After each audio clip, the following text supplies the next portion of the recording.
That's not compelling. I'm just trying to say, just reverse it out then. So no prior continuances, the victim didn't object, the prosecution didn't object, and the court just said, I got too busy a docket. I think that there we would be getting into like what Ajuero and Morris v. Slappy talk about, what would be that outer edge of complete arbitrary insistence on expeditiousness. Yeah, I never grant continuances day of trial. Yeah, and if there's a compelling reason to give a continuance and it's arbitrarily rejected out of just pure expeditiousness, then yes, that's where we have the abuse of discretion for any continuance request. It has nothing to do with the particular circumstances here. Right, thank you. If there are no further questions, I would reserve my time. Thank you.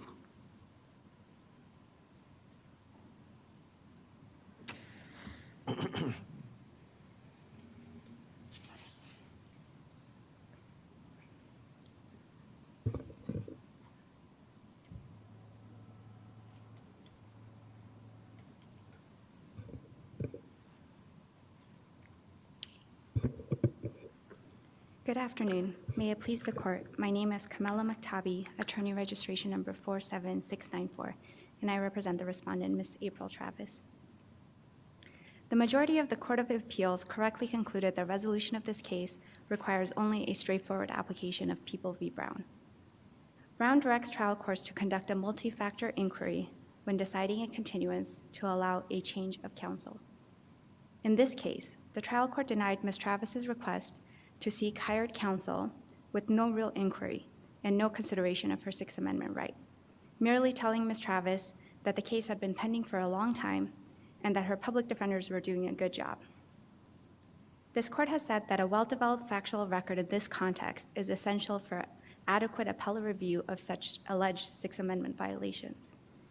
Because the record is insufficient as to whether the trial court even applied the appropriate balancing test, the Court of Appeals, applying precedent, correctly remanded for additional findings. Brown applies in this case even though no particular counsel was selected at the time of the request. The framework developed in Brown ultimately functions to guide trial courts in analyzing two important but competing interests. One is a defendant's Sixth Amendment right to be represented by counsel of his or her choosing, and the other is the public's interest in the efficient administration of justice. But the relevance and applicability of this Brown analysis does not turn on the presence or absence of any single factor within that 11-factor test, including the availability of chosen counsel, or the presence of identical factual circumstances that were presented at Brown. Ms. Maktabi, can I ask you, I'll ask you the converse of what we were asking Mr. McReynolds. When does the right to counsel of choice kick in? Is it just, I just want to see if I could hire somebody, or help us? What's the line? I think this court clearly stated the line in Ronquillo.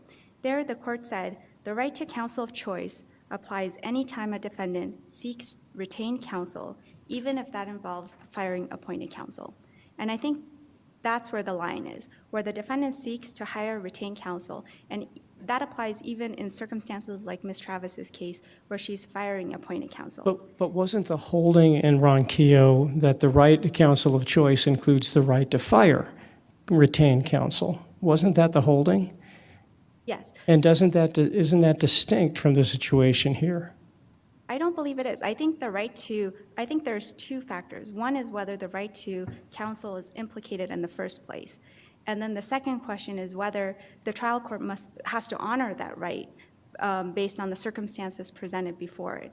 So invoking the right to counsel is not as limited as the Attorney General argues. In fact, neither the United States Supreme Court has not interpreted the right to counsel of choice so narrowly, indeed, that a particular counsel has to be retained and ready and present to take the case. In fact, the court has said in Powell, which was 1932, and that has been cited by this court in Brown and in Ronquillo, that the right to counsel of choice encompasses within it this right to a fair and reasonable opportunity to hire such counsel. And because without an opportunity to employ and consult such counsel, then the exercise of that right is meaningless because you have that right, but you can't hire the attorney to represent you. Now, whether that request for a fair opportunity is reasonable is a factual analysis for the trial court to consider under the circumstances of the particular case. But it doesn't necessarily mean that a defendant who like Ms. Ronquillo, who wants to change counsel, that because she still has the right to an opportunity to hire such counsel if it's reasonable. But in this case, we don't know whether it was reasonable or unreasonable because the court summarily denied her request, asked no questions about why she was raising it, why she was seeking hired counsel at this point, why she hadn't raised this motion at a more convenient time. And so I think for the first part of whether, so the Brown applies when you have a continuance motion and a Sixth Amendment right to counsel. And I think in this case, she had a Sixth Amendment right to counsel because she expressly told the court that she wanted change of counsel.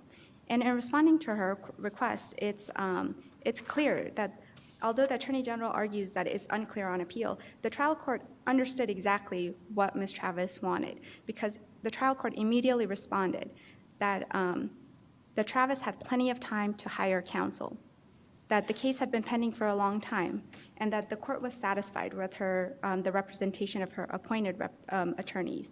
And then the court told Ms. Travis to make her own record if she had anything further to add, because it was obvious that she was trying to fire her public defender. And the court said, I'm not going to continue this case, so you either represent yourself or you stay with appointed counsel. And Ms. Travis moved forward with appointed counsel. So I think under the factual circumstances of this case, given the court's interpretation of the facts in Ms. Travis's request, the right to counsel was invoked. And so, and the court's ruling shows not only that the right to counsel was invoked, but that the court understood that accommodating that right would require a continuance. And that's why the court expressly stated that it was refusing to continue the trial. Can I ask you, may I follow up? Can I ask you just a practical issue? My concern, if we were to adopt your rule, would be, I could perceive of many, if not most cases, a defendant with appointed counsel coming up to the day of trial and says, I want a continuance because I want to hire retained counsel. We could create chaos in the court system under that rule. I think the important thing to note is that Ms. Travis, this case is not about whether the court must automatically grant a continuance. This case is only limited to whether when there's this prospect that a defendant's constitutional right may be impeded, whether the trial court has to undertake some inquiry into the matter before moving forward with trial. And so I don't think it'll be an issue if defendants raise this issue because the trial court can do an inquiry, and if it determines after an analysis of the Brown factors that a continuance is not reasonable given the particular facts of the case, then it may move on properly to trial, and there's no violation of the Sixth Amendment right. But at the same time, a defendant should not be barred because it's the day of trial from exercising their Sixth Amendment right because it's the day of trial and now they must move forward because the parties are ready. Because that's exactly the type of expediency that the Supreme Court has said that is arbitrary in the face of a legitimate invocation of a Sixth Amendment right to counsel. Let me ask the practical question then. Good afternoon. There are several factors here that depend on the timing when counsel can be available and be ready. The availability of chosen counsel, the length of continuance necessary to accommodate counsel, the potential prejudice of delay, the inconvenience to witnesses. None of those can be answered without the attorney being at least identified, if not present. How does the court go through the Brown factors when we sort of have this ambiguous reference to trying to get counsel? Well, I think the court can just ask the defendant at the time the motion is made. And if the defendant has vague answers, has no plan on how she's going to go about retaining that counsel, then that could be a factor in how much weight the trial judge gives that particular factor. But the court can still go through the various factors and determine whether like, for example, like the length of continuance necessary. The judge can merely ask the defendant, how long is it going to take you to find this counsel and have them ready to go to trial? And I believe that the defendant would have an idea of how long she thinks it's going to take, and then the court, as it stated in Ronquillo, can, based on its experience in handling cases, know whether that's reasonable or unreasonable. And so I don't think the issue is that the court is unable to go through these factors, but it can go through these factors and give it the weight it wants based on the facts before it and how the defendant can answer those questions. Thank you. Now, turning to the question about 11th hour motions and how obviously so untimely motions are certainly a factor for trial courts to consider. Like it's one of the Brown factors and something that courts routinely consider in continuance motions. But the fact that a motion is not timely or raised on the first day of trial is not itself dispositive. It should not be dispositive, because there could be valid reasons for why a particular motion was not brought to the trial court's attention sooner. And one is a changed circumstance that was not necessarily foreseeable to the defendant before the day of trial. And this was what happened in Cates, K-A-T-E-S, a case cited in the answer brief that was issued by the New Jersey Supreme Court. And in that case, on the morning of trial, the defendant, who was represented by two public defenders, found out that his lead counsel could be deployed overseas during the course of his trial because he was a reserve in the military. Upon learning this, the defendant in that case objected and asked for a continuance so he could hire his own lawyer, because based on his counsel's statement to the court, that he didn't want the jury to be confused about why one of his counsels left in the middle of trial. Without further discussing or asking the defendant any questions, the court said it understood the request, that it was denying that request, and that they're going to proceed to trial today. On appeal, the Court of Appeals in New Jersey and the Supreme Court found that the trial court did not adequately elicit facts and apply the relevant factors to reasonably balance his desire to retain counsel of his choice against the court's need to proceed with the scheduled trial. And those facts are similar to the ones in this case, because in that case, the court said the defendant could not reasonably foresee that this situation would arise. And then another circumstance that could be a valid reason for why defendants delay raising motions is what happened in Brown. In Brown, the defendant's family members were actively working to obtain the funds to hire him a private lawyer. And it wasn't until the week before trial that they finally raised enough money. And that's when the new trial filed the motion. So the fact that family members or friends could be seeking retained counsel on behalf of the defendant could be another circumstance that explains the late motion. But in this case— About Cates, before you go on, I mean, I've got it in front of me. I mean, the concern in Cates was there was no analysis at all. The trial just said denied. And the holding was, we underscore only if trial court summarily denies an adjournment to retain private counsel without considering factors which the court laid out, is there a right to counsel of choice? And the court said there may have been good reasons to deny the continuance, but no analysis was conducted. Here we had an analysis. I mean, the court said, granted you continuance before. The victim's new caregiver had said it was causing great concern to the victim. 5 days before trial, the court said, I ain't granting another continuance, I'm warning you. The court didn't just there was no summary denial of a continuance here. So, I mean, I guess the question still comes down to why is it the Brown factors, which I think came up in a context of retained counsel making the motion to continue versus just the regular motion to continue. I totally agree if the court summarily denied it and didn't consider, I don't grant continuances, that arbitrariness would be a problem. But why are we in the Brown factor world as opposed to just the normal world of do you grant a continuance?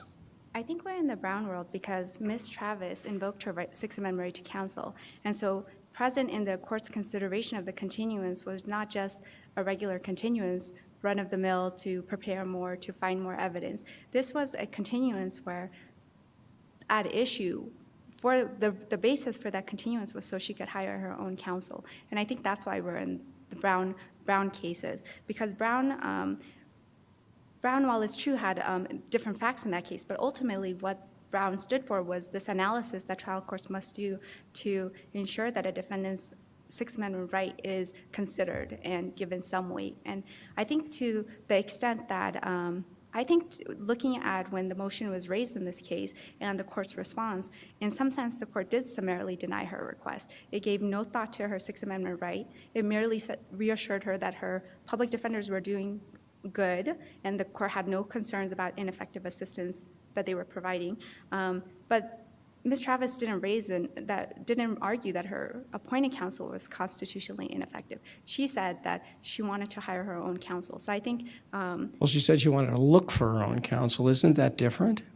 Well, I think she wanted to look for and pay for her own counsel. So, and I think it may have been different, but in the context of this case, the court clearly interpreted that as a request to hire counsel.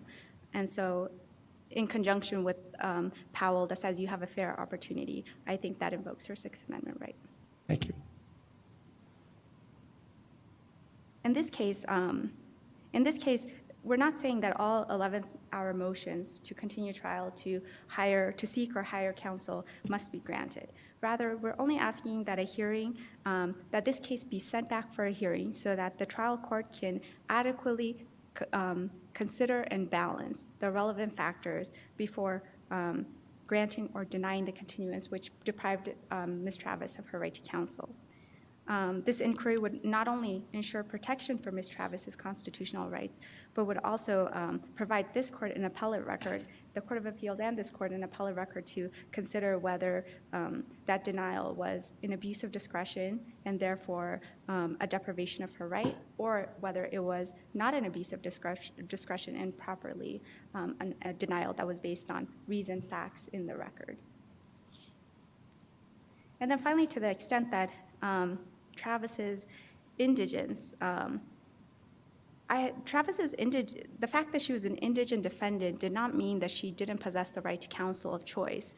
The Sixth Amendment guarantee, in Gonzalez-Lopez, the court said the Sixth Amendment guarantees a criminal defendant the right to be represented by an otherwise qualified attorney whom the defendant can afford or who is willing to represent the defendant even though he is without funds.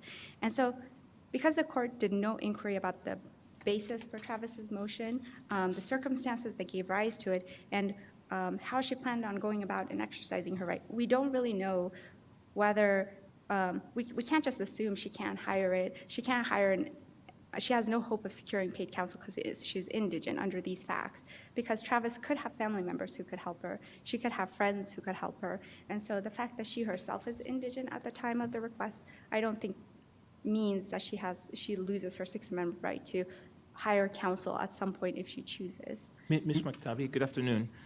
A couple of times now you've made comments that imply at least that the trial court should have done more here in terms of an inquiry. And I think the majority in the Court of Appeals did the same. And I'm having a little trouble with that. Why should it be the trial court's burden to ask more details about a defendant's desire to go look for counsel? Why shouldn't it fall on the defendant to provide that information to the court, since it's the defendant making the motion to continue? Well, I think the court has to do the inquiry because Ms. Travis invoked her Sixth Amendment right and asked for a continuance to exercise that right. And so it was then at the trial court had to make a decision about whether to deny or grant that request. And for the court to make that decision, it needs to elicit facts, what facts are relevant for its consideration. And I think the court is in the best position to elicit those facts because it's making that ruling. And so Brown is, when she made the, Ms. Travis, she's not an attorney, and she's not an expert in the law. So she can't provide the court the factors it needs for its analysis. And I think in that regard, that's why the duty of inquiry rests with the trial court, because it's the trial court that is exercising its discretion. And for it to properly exercise its discretion, it needs to rely on facts. And so I think in that circumstance, once it understands, as here, that the defendant is seeking to invoke their right, it's the trial court's duty to find out what the totality of the circumstances is so that it can reach an informed ruling. I guess I'm wondering if she'd made, or her family had made efforts already to look for an attorney, or perhaps even have somebody in mind already that they wanted to hire, why that wouldn't be mentioned in the argument. I mean, she's moving for a continuance of the trial. She's asking the court to continue the trial, and she's saying that the reason for it is that she wants to go look for an attorney. So if efforts have been made in that regard, or somebody has been identified, or maybe they thought about contacting somebody in particular, you would think that logically that would be included in the argument or as part of the motion, and the court wouldn't have to ask those kind of details. Well, when the court, it's true, there's not information in the record about what efforts were underway. But I think when the record shows that Ms. Travis her trial attorney says Ms. Travis wants to make a record, and she makes her record that she wants to look for and pay for an attorney. And what follows is pretty much the court, at least a couple of pages where the court tells her about that her attorney is doing a good job, that she's not going to grant a continuance, and that the case will move on. And when the court ends its ruling or inquiry or statements, it ends with, I'm not going to grant a continuance. You either have to represent yourself or move forward. So I don't think Ms. Travis was given an opportunity to make that record. Had the court just asked a few more questions or asked her to describe what effort she had made, I think the record would have been better. But in terms of, I think under the facts of this case, I don't think it's unreasonable that the record is so brief. I think because the court's ruling kind of cut off that inquiry, because the court shifted to a different analysis of the performance of her public defenders and whether she wanted to keep those attorneys or represent herself. And so I think that's why in this particular case, and I agree that it's prudent for defendants to make more of a record, but I think at the end of the day, the trial court is given the task of applying the law, and the law in this case is the Brown analysis. And so when a defendant invokes her Sixth Amendment right, it's the trial court's duty to make the proper analysis of the factors in its ruling.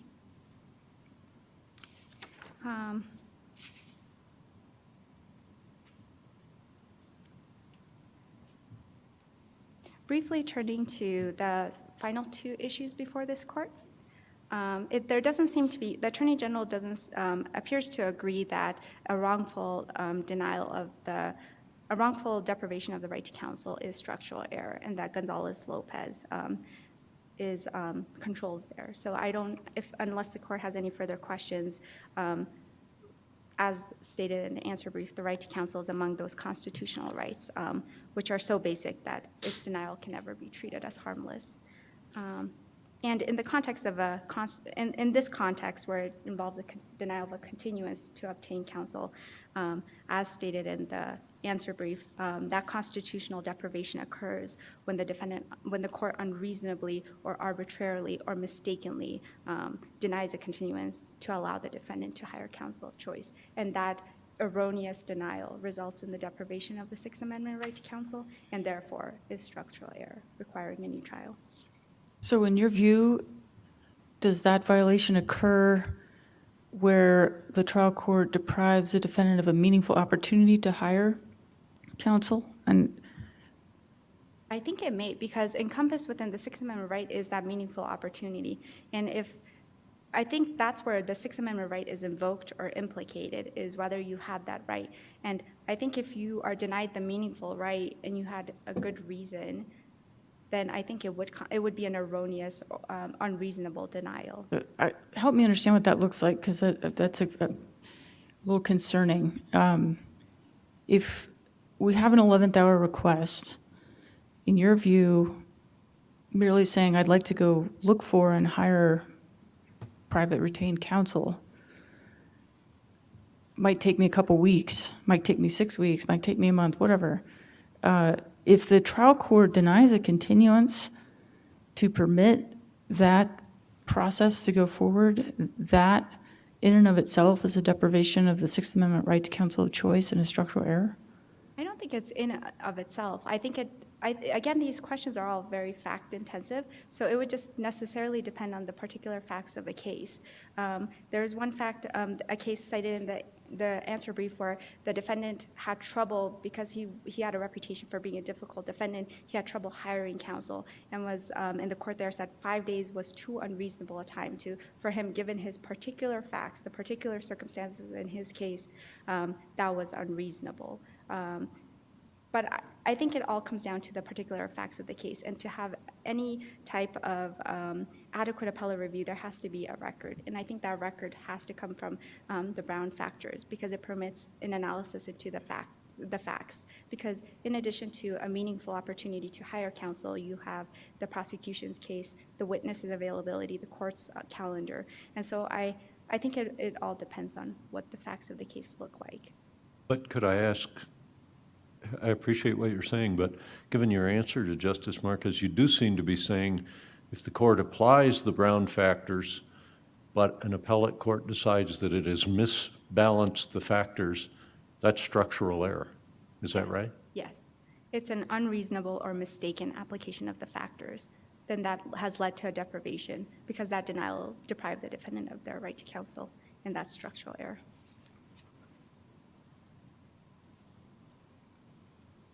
And if the Brown factors don't apply, then do you agree with Mr. McReynolds about what type of analysis we should engage in?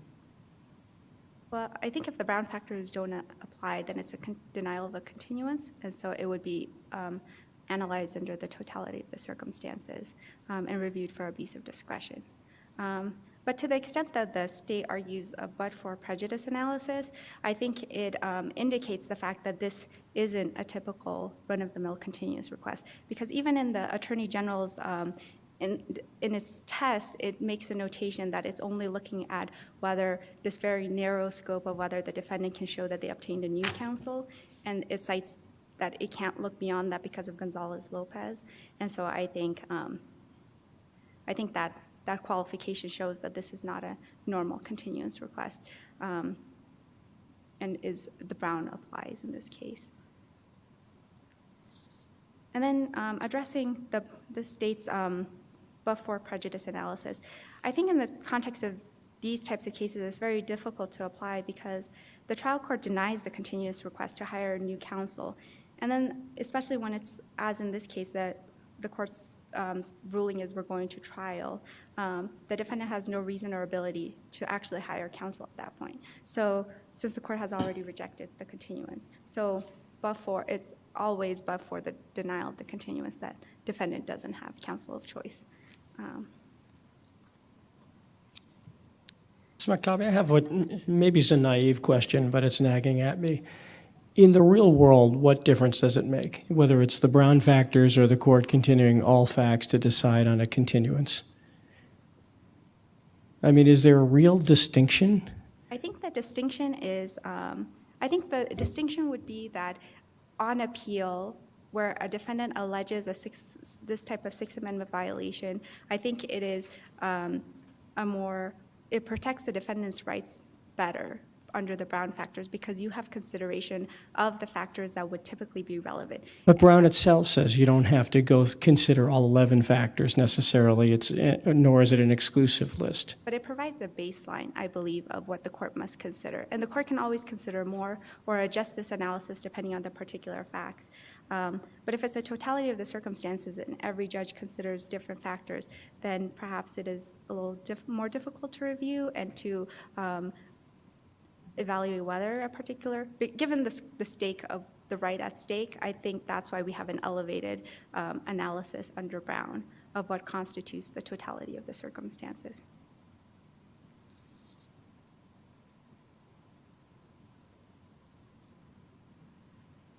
And then finally, the last issue, even if this court disagrees, reversal is required because the state cannot show the denial of a continuance to hire counsel of choice is harmless.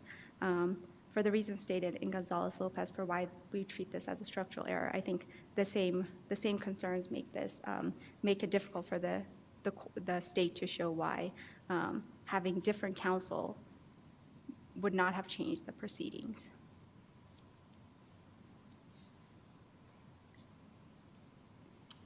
And if there are no further questions, Ms. Travis respectfully requests that this court affirm the Court of Appeals and remand for additional findings.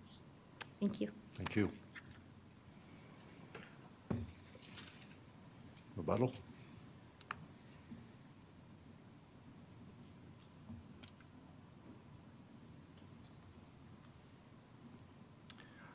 I'm going to begin at one of the points that defendant finished with, suggesting this is a fact-intensive analysis.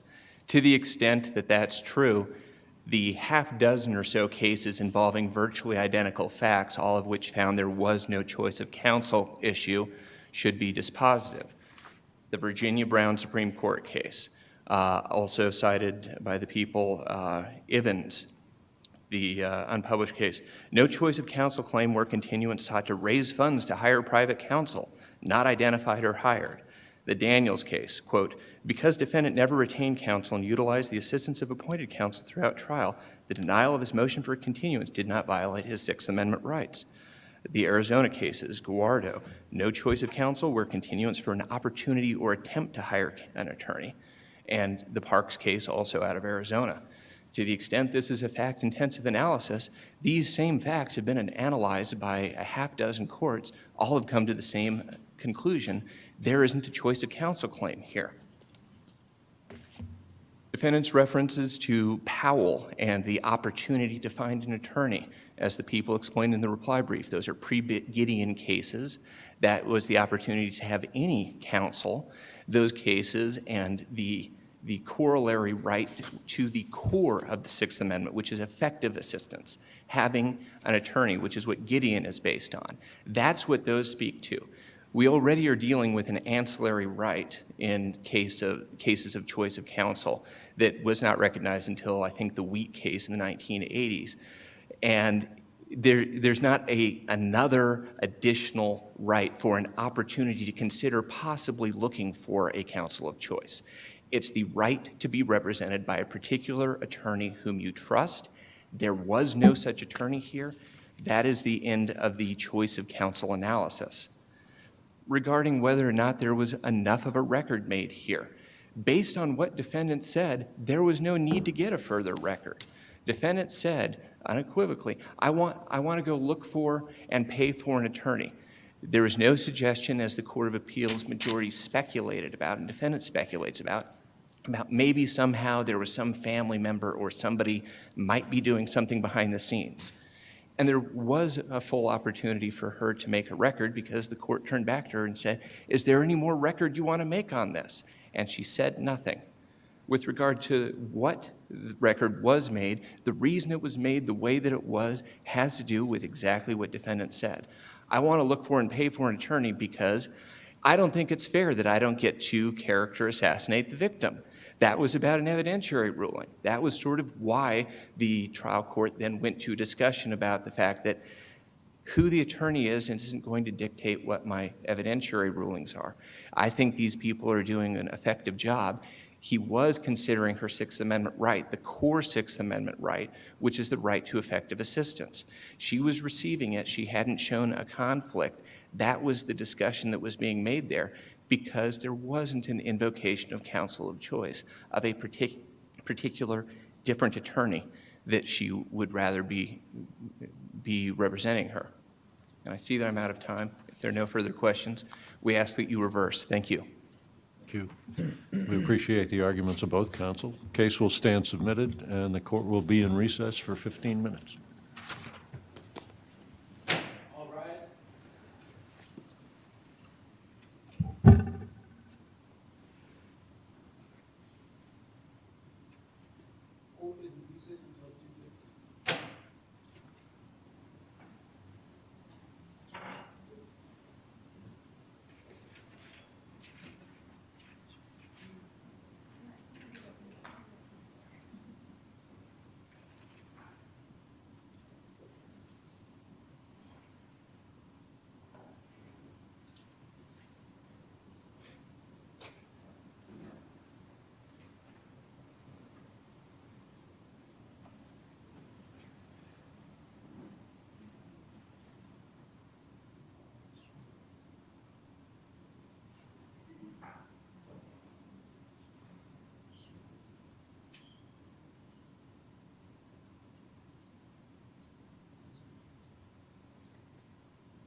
wanted to know if you had an objection, and I can show you the map. It's just showing where everything is.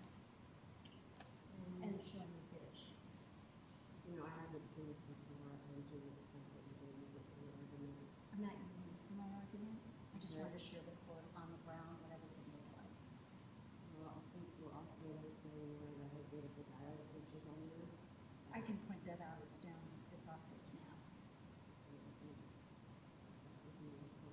Sure, I'll point that out.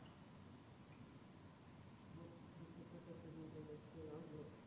Well, it's not for my argument, it's really just to show where things are, because when I look at a water case, on the ground really helps. It shows the location of the ditch, goes to your clients who are Doesn't here. show where your client's been taking the water from the ditch. I don't actually think that's part, well, but that's not part of this case right now, at all. Well, it's not, this is a legal argument.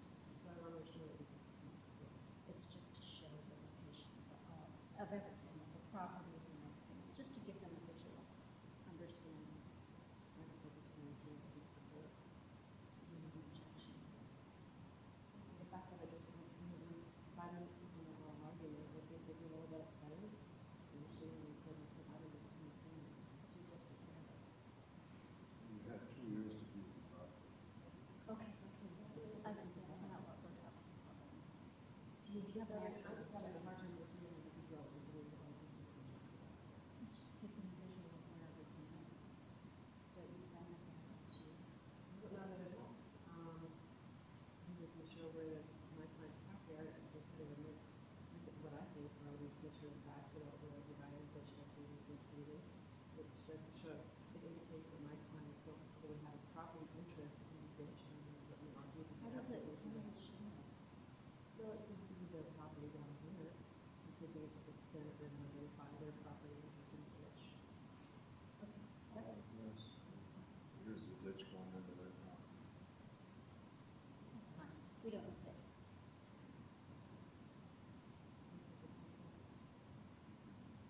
I don't think it's harmful, but it's fine. Do you object? It's actually, and all the things you pointed out are not relevant to this case at all.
Please be seated. Next case on our docket is styled Sheik v. Brooks. We've set it for 1 hour, so each side gets a half hour. Monitor your own time. Petitioner, if you want to save any rebuttal. If you've got it, you can save it. Okay? If everybody's ready, petitioner, why don't you begin your argument? Excuse me, we have plaintiff appellants here, don't we? We're an appeal of right. Plaintiff, would you begin your argument?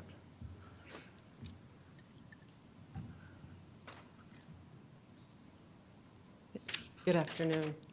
May it please the court, my name is Amy Novak Huff, registration number 34897. I represent the Sheik family. They've been ranching in the Mancos Valley for 6 generations. They're also the appellant in this case. This case concerns the interrelationship between real property rights and water rights. On appeal is the water court's construction of a change of water rights decree. The water court made 2 distinct errors in its ruling. First, it erroneously concluded that the change of water rights decree was valid. And then second, on that basis, it determined that my client's claims for injunctive relief and its claims of trespass were moot. I'm here today because the water court's ruling was contrary to law, and it has deprived my clients of their real property interests. My clients have a known legal interest in both the Davenport Ditch water right and the easement for the Davenport Ditch. The Davenport Ditch water right and the easement affiliated therewith has been in their family for 65 years. Even more importantly, for over 136 years, my clients and their predecessors have exclusively operated, maintained, repaired, and cleaned the Davenport Ditch from its headgate on the Middle Mancos River, approximately a mile to their place of use. Yet they had no notice that Mr. Brooks sought to use their decreed point of diversion, their headgate, and their ditch to convey his junior water right to his property. The resume notice that was provided in Mr. Brooks's change of water rights application was defective. For that reason, the water court did not have jurisdiction to adjudicate the change of water right. And as a result, the decree is void. And even if this court finds that the change of water rights decree is valid, such does not modify my client's real property rights. The law is clear that a change of water rights decree does not authorize the use of real property. May I ask a Yes. factual background question that wasn't entirely clear to me from the briefing? Do the Sheiks actually own the headgate and the ditch structure itself, or do they simply have an easement, a right of easement? They own an okay. easement is how I would answer They that own an question. easement, okay, but they don't actually, They do not have a document of record. It's a prescriptive right. thank you. Yes. So today, I'm asking this court to overrule the water court's determination that the change of water rights decree was valid. And I'm also asking this court to overrule the water court's determination that my client's claim for injunctive relief and trespass were moot. Well, let's separate these out if we can. Ms. Huffman, good Yes, afternoon to you. good afternoon. I mean, the second issue, which I think we could come to, your opponent agrees the court erred. We get into a question whether there's ancillary jurisdiction. Let's put that aside for a second. Okay, On the first issue, we're talking about inquiry notice, correct? that's right. All right. So help me understand why a notice that says the Davenport ditch 5 times, once in bold, was not sufficient inquiry notice. Well, I can help you answer that question. Please. This is an application for a change of water rights. The statute requires that the change be described so that the parties can understand the effect on their water rights. In addition, as I briefed, to having errors in the legal location for the Davenport Ditch headgate, the notice and the application both had the wrong section, the wrong quarter section, and the wrong range. But it said Davenport ditch. We want to change the point of diversion to the Davenport ditch. What's confusing about that? At least, why is that not sufficient to put your clients on inquiry notice to pursue that Well, I further? think the courts have found that inquiry notice or the notice is defective when there's a misstatement or a material omission of a material fact. In this case, in the remark section, the applicant stated that there are no decreed intervening water rights between the Giles Ditch head gate and the Davenport Ditch. That's not true. Could you help me then understand how that argument squares with inquiry notice? It sounds like we've got almost a fraud kind of argument, so the notice, we don't have valid inquiry notice, but Well, I think the statute, if the application is accurate and correctly identified my client's interest in the water rights in the Davenport Ditch or in the structure, the water clerk would have been required to send my client notice via certified mail as an affected or impacted landowner. They weren't notified there. And help me with, and I'm sorry No, to that's okay. monopolize your time. On the certified notice piece, help Mm-hmm. me understand why that applies here, because it seems to apply just when there's a new structure, new diversion, or storage structure modification. It doesn't seem to cover change of water right, a change of point of diversion, but I may be wrong. Well, I think certainly there should be a modification to the diversion structure if Mr. Brooks is seeking to divert additional water through my client's ditch. Maybe my question wasn't clear. Tell me why, I see this section, the subsection of the statute that deals with certified mail. Why does this, the change of use here, change of diversion point here fall within the statute? Well, I believe my client has an ownership interest in the easement. Mr. Brooks had actual knowledge of his ownership in the easement and his ownership of the ditch. For that reason, I think this court should construe that notice provision to include actual notice of easement holders or affected property owners. But he was not an owner of the land, though, right? That's correct. He's an owner of the easement. But not only by prescriptive right. So there's no record of But this they had ownership. actual knowledge.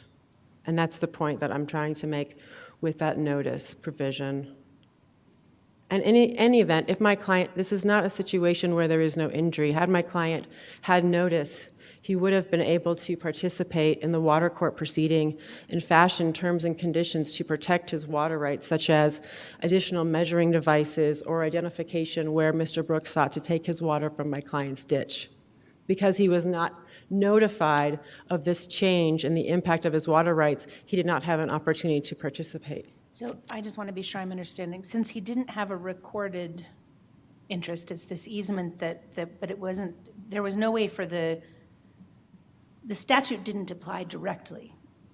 I believe the intent of the statute applied, yes. Okay, but the words of the statute don't. You're arguing that because Brooks knew that Sheik had this easement, Brooks should have done what the statute doesn't require, but he should have sort of brought himself this matter under the statute? Well, I believe the statute indicates the General Assembly's intent to notify affected property owners. And I think what Mr. Brooks should have done was identify my client's interest in the application, so he would have been sent certified mail by the water clerk. I also think that remark section should have been included in the resume about my client's ownership interest in both the senior water rights and the ditch. I would like this court to determine that the landowner notice section applies to the owner of an easement as well, when that interest is known.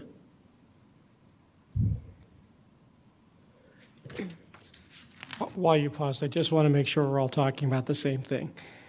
So we agree we've got inquiry notice, and you're saying there should have been certified mail notice here. And I think you're looking at 3792-302, what is it? 2B2, which says the application shall be supplemented by evidence, et cetera, give notice of registered certified mail to the owner of the land on which any new diversion or storage structure, et cetera. That's the section we're talking about, correct? Well, that's right. That's one section on which, that's not the hinge of my argument, but the purpose there is to show that the General Assembly wanted to include property owners or at least notify them when there was a water rights application that would affect their real property interests. Okay, and so you say it's not the hinge of your argument, so Right. what's the hinge? The hinge is that the notice was defective because it was misleading and omitted material facts concerning my client's ownership interest in the Davenport Ditch water right. It was not included in the application. There was no indication of my client's senior water rights. In fact, it was misrepresented that there were no intervening senior water rights, when in fact my clients had those water rights. And I'm sorry, you can take up more time. So Yeah. now square that. So let's take the certified mail piece out. We're at the hinge of your argument as you described it. Tell me why what you just said, how does that square with the inquiry notice? I understand there was defects in here, but tell me why there wasn't enough for inquiry notice. I don't believe that the facts in the newspaper would have alerted my client or reasonable persons of the impact of the diversion. How many Davenport ditches are there? I don't know. I believe my client probably has one of the only ones. I think this court should also be aware, though, by ruling in my client's favor and declaring the decree void, it's truly not harming Mr. Brooks in any way. The priority date he has for his junior Giles Ditch water right will remain. Instead, it would simply require him to go back to court and plead his case again and allow my client an opportunity to fashion terms and conditions appropriate to protect their water rights and their real property interests.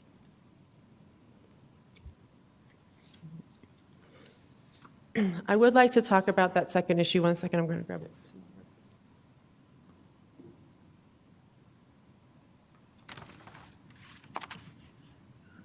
Because I do disagree with counsel for the Brooks on the issue of the court's jurisdiction regarding the other claims.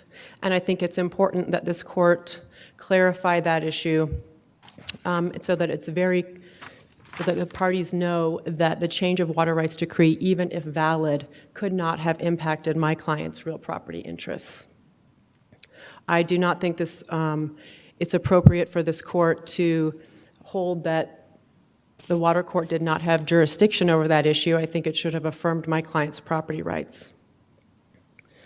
The way I'm going to talk about this is about the statutory procedure for adjudicating a water right. Okay, when a party owes to adjudicate a water right like we've just talked about, there's a statutory procedure for notice. That's an abbreviated procedure.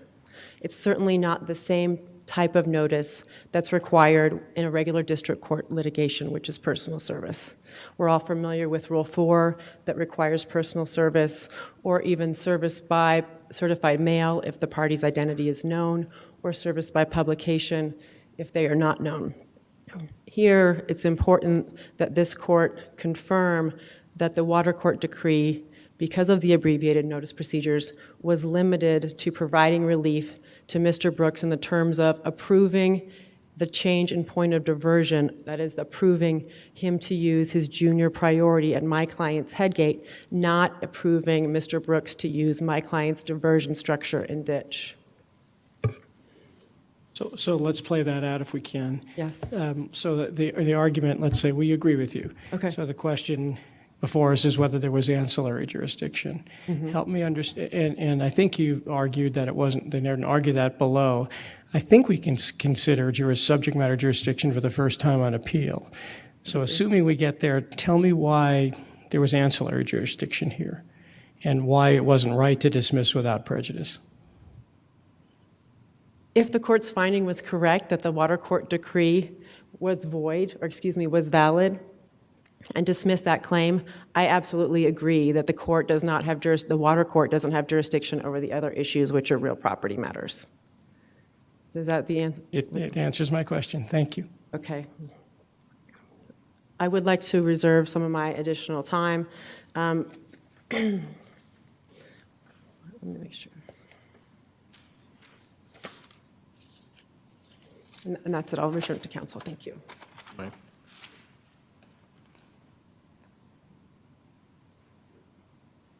Counsel?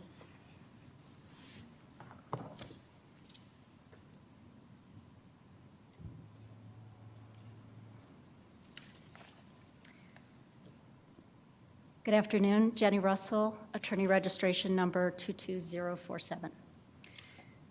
This case comes to you on an appeal of the Water Court's ruling granting my clients Roger Brooks and Verrill Goodnight's motion for summary judgment on Sheik's first claim for relief, and our separate motion to dismiss the remaining claims for lack of subject matter jurisdiction. So this case presents strictly legal issues, and some of the facts that have been stated by Ms. Huff are not part of the undisputed factual record in this court. But I think the thing I wanted to focus on is that this is really a trespass case that is dressed up as an insufficient notice claim. And it took me a while to understand that. As I read the briefs, the opening brief and in the briefs in the court below, I focused on what Ms. Huff had focused on, and that was the notice issue, inquiry notice and notice under 3792-302, and frankly, I could not understand what the objection was and what her case really was. But when she filed her reply brief, the Sheiks state clearly for the first time what they are really arguing, and it's near the end of the brief. They state, the controversy in this case concerns the jurisdiction of the Water Court to approve Brooks' change of water right and consequently use Sheik's real property interests, i.e. the Davenport ditch easement, and appurtenant structures. They also state that the real reason they are claiming that the resume notice was defective. When an applicant for a change of water rights seeks judicial approval to use a headgate and ditch located on an easement owned by another party, such should be disclosed in the application and noticed in the resume. The failure to do so constitutes an omission of a material fact that warrants a finding that the resume was defective. So really that's what we're talking about, is their mistake that the decree in 2008 authorized any use of the Davenport ditch. It did not, and that's why we're here, and it took me a while to understand that. But does it matter? I badgered Ms. Huff, so now it's your turn. Does it matter what their intent was? I mean, they're making an argument here that the decree was invalid because they didn't get valid notice.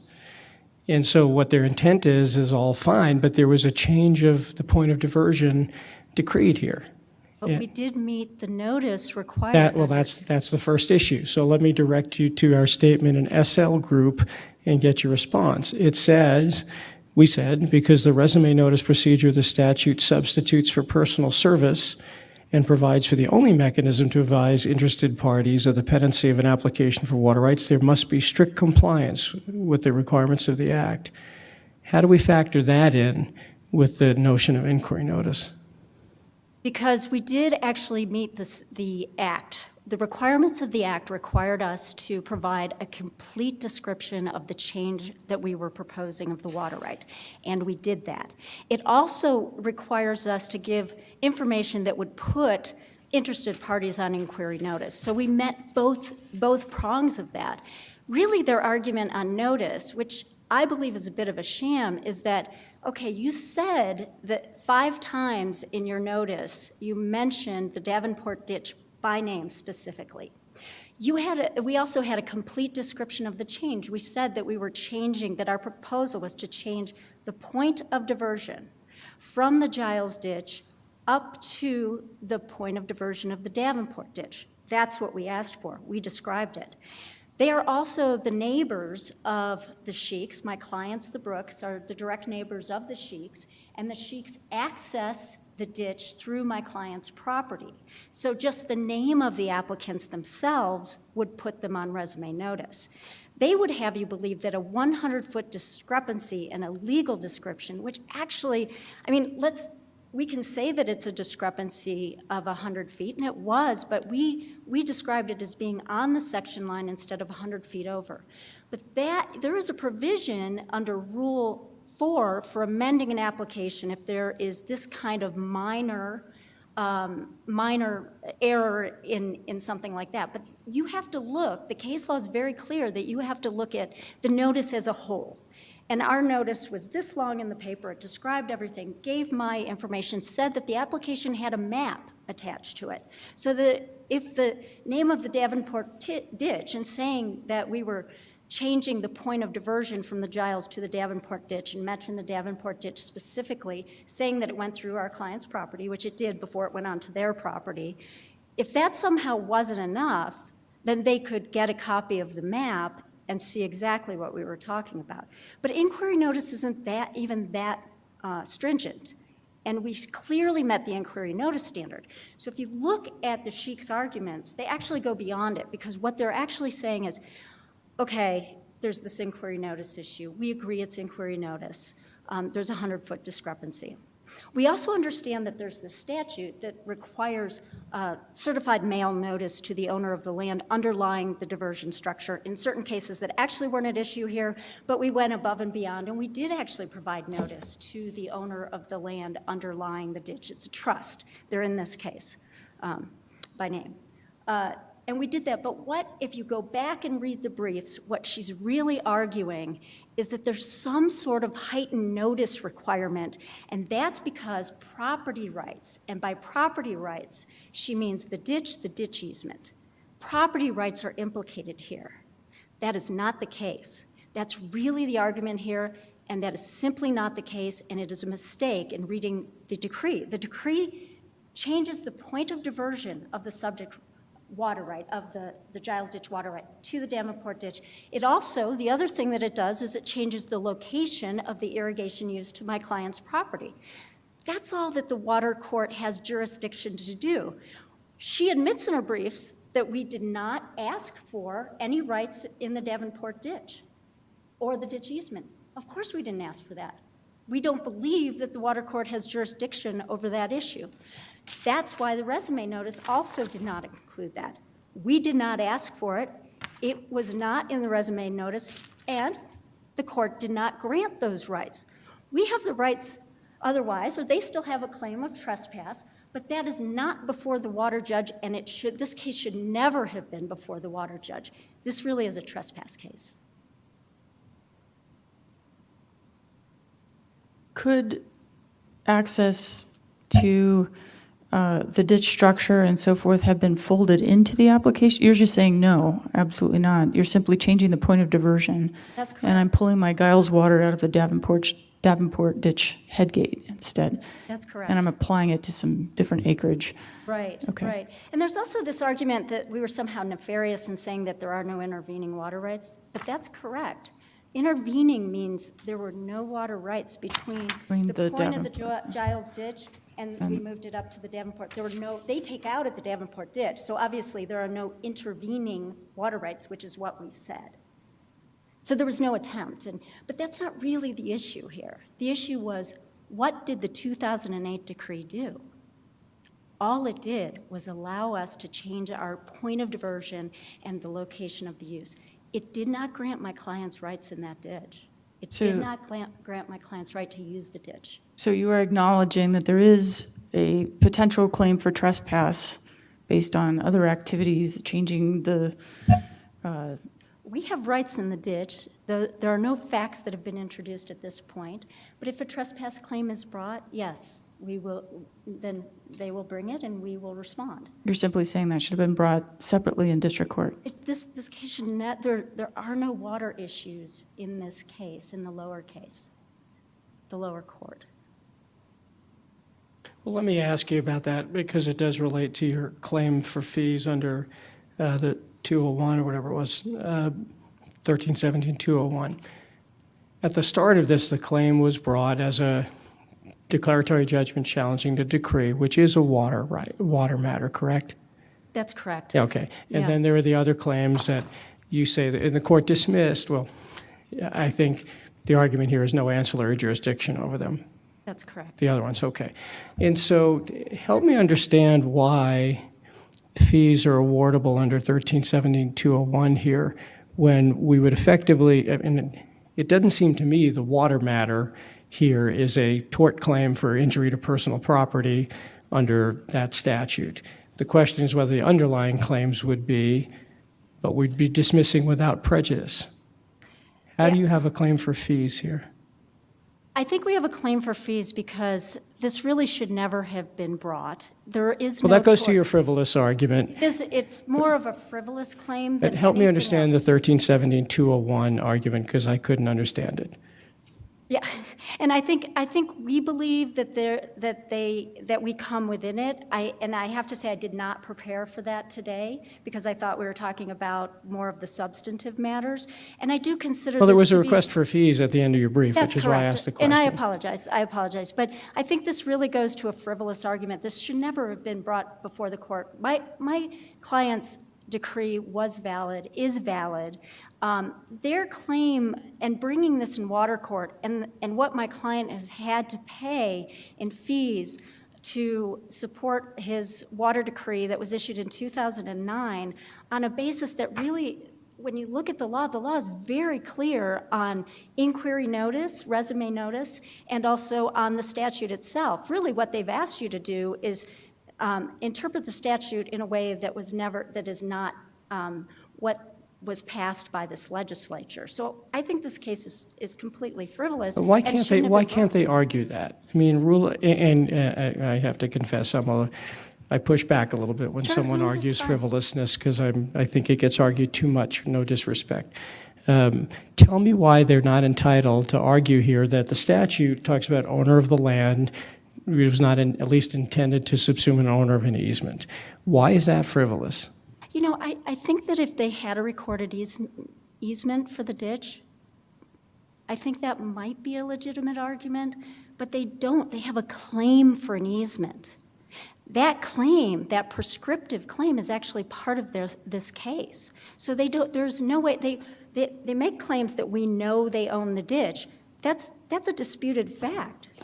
And so, you know, when they say that, if you think about the standard that you would be imposing, saying that somebody, you know, should know who owns the ditch, when it's a prescriptive claim, and many of these ditches have a number of users on them, that's not something that's workable at all. And in this case, that notice is provided by the water clerk, and that's why she's entitled to rely on record notice.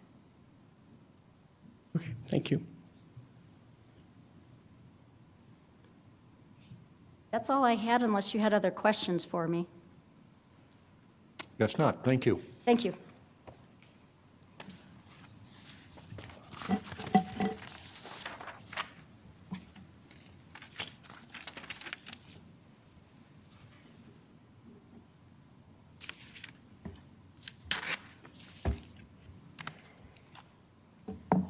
I want to address a few of the arguments that were just made. Seems that Brooks concedes that the change of water rights decree did not have any effect on my client's property rights, and I'm happy to hear that. But what was the purpose of attaining a change of water rights decree if he wasn't going to divert it through my client's head gate and use my client's ditch? Since he's obtained this decree in 2009, he has diverted water from the ditch, but not from the head gate, from my client's ditch. And he hasn't tried to obtain any legal interest in my client's property. He hasn't filed a condemnation action, which would be authorized if the decree is valid.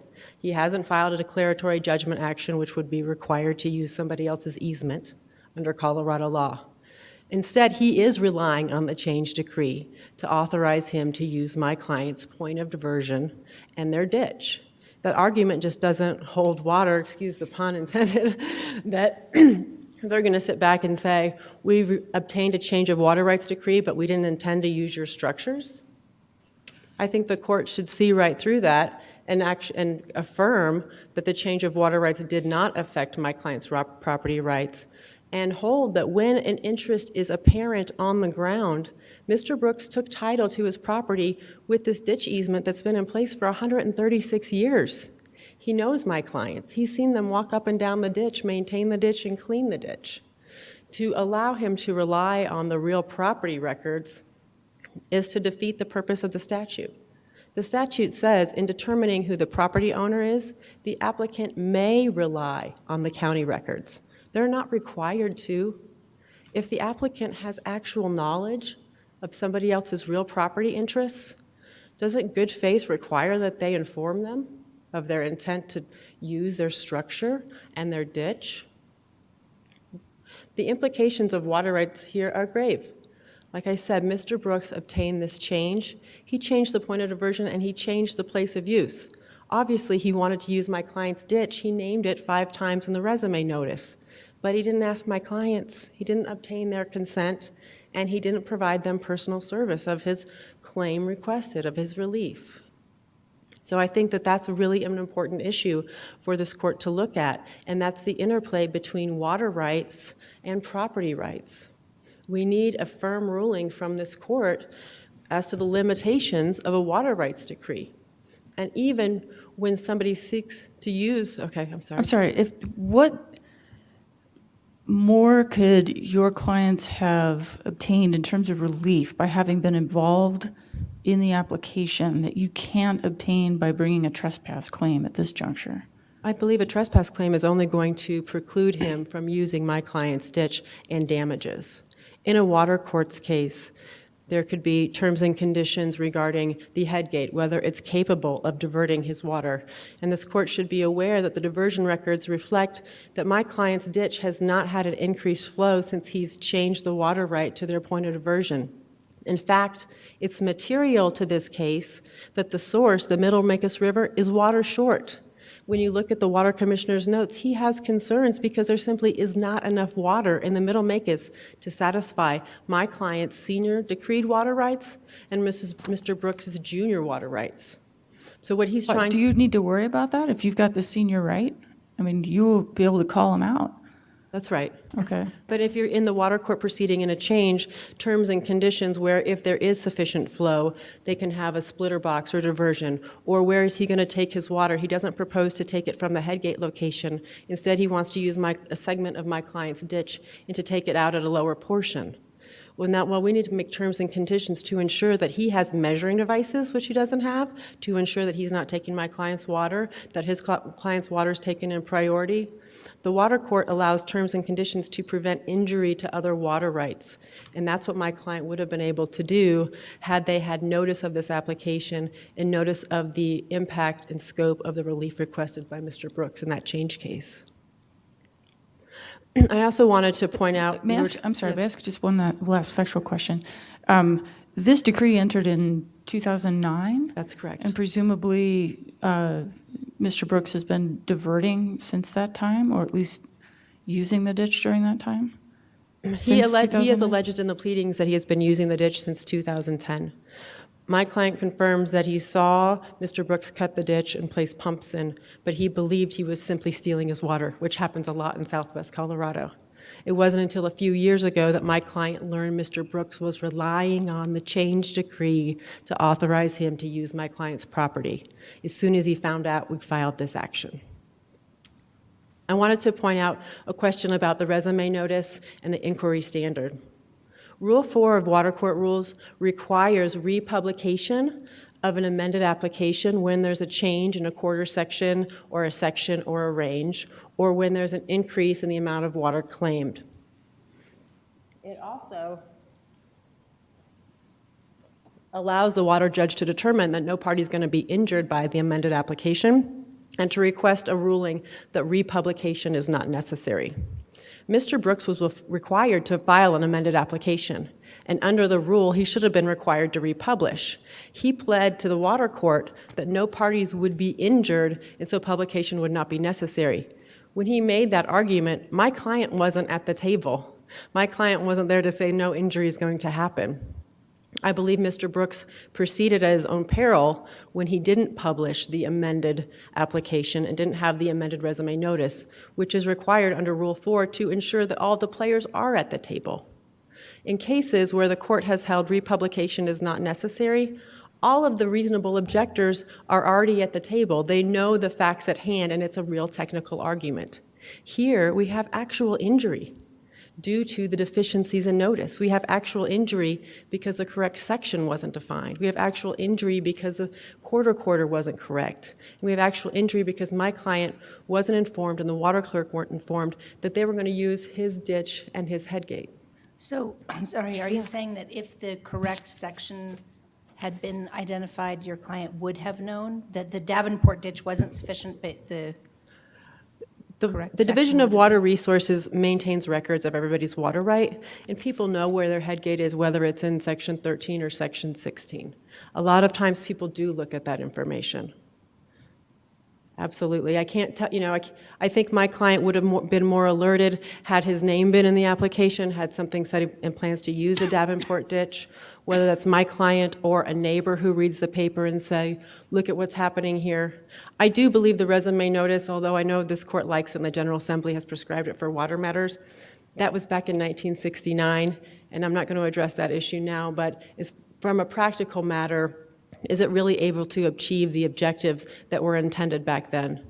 Currently, we have more reliable ways to notify people whether there's an impact on a stream, or in this case, a specific impact to their water right. And that's why the resume notice is calculated to alert all of the water users on the stream. It's not intended to be substituted for personal service when a situation like this, we have a water right owner versus a water right owner, if that makes sense. So I wanted to point on the fact as well that my clients do not have simply an asserted easement right. They've been using this ditch for 136 years, and the law is very clear that when those types of facts and circumstances are present, my client has an absolute prescriptive easement that is recognized under the law just as an express easement would be recognized under the law. And in fact, as this court is aware, the statutory procedure for prescriptive rights says that when a person is in possession of real property for over 18 years, nobody can deprive them of that property. So it's backwards limitations period. So my client's ownership interest in that ditch easement cannot be denied or disputed. It's not simply an alleged fact. It's actually a confirmed fact. Can I ask you, what part of Rule 4B do you think require republication of the resume notice? Because subsection 1 applies to a change over 200 feet, which doesn't sound like we have here. Subsection 2 applies to a change or moving of a structure to a different quarter section, and I don't believe that's. Do you have that here? It was to a different quarter It section? was to a different quarter section. Okay. And the range was wrong as well, and the section. And I believe that those water. So you believe it's subsection 4B2 then? Yes. And I believe the water court imposed those rules to ensure that the resume notice, as we've talked about earlier, is more than accurate so that it's able to alert all of the water users on the stream. Resume notice in water court proceedings substitutes for personal service, and for that reason, it's imperative that it's accurate and that it is reasonably calculated to affect potential parties. I'm going to object with counsel's position that this is merely a trespass claim. It isn't a trespass claim.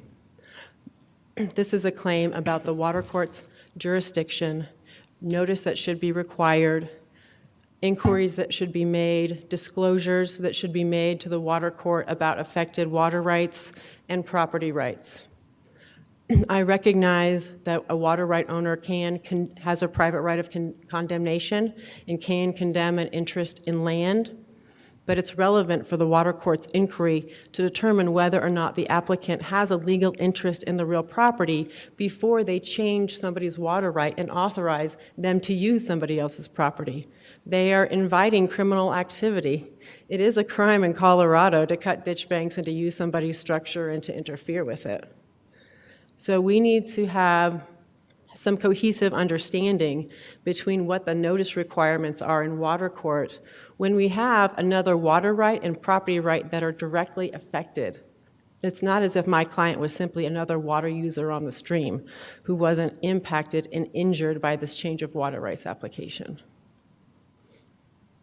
So to close, if there are no further questions, the Sheik family respectfully requests that this court find that the resume notice provided in the change case was defective, and for that reason, the court did not have jurisdiction to adjudicate the change. Again, by making that determination, you're not injuring Mr. Brooks.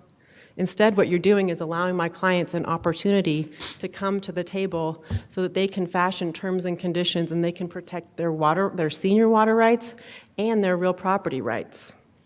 I'm also asking this court to overrule the water court's determination that my client's claim for an injunction and trespass were moot based on that change of water rights decree. I would like a ruling from this court that a change of water rights decree did not impact my client's real property rights and that their real property rights remain intact as they were prior to the change of water rights decree. And in order to prevent my clients from further injury, I'm requesting that this court enjoin Mr. Brooks from any use of my client's headgate and ditch until he obtains a legal right to use their property, whether that's through a negotiated easement agreement or condemnation. I think counsel admitted that he does not have a right to use my client's property. He simply wanted to change his point of diversion. And thank you for your time. Thank you. We appreciate the arguments of both counsel. Case will stand submitted, and the court will be in recess until tomorrow morning at 9 o'clock.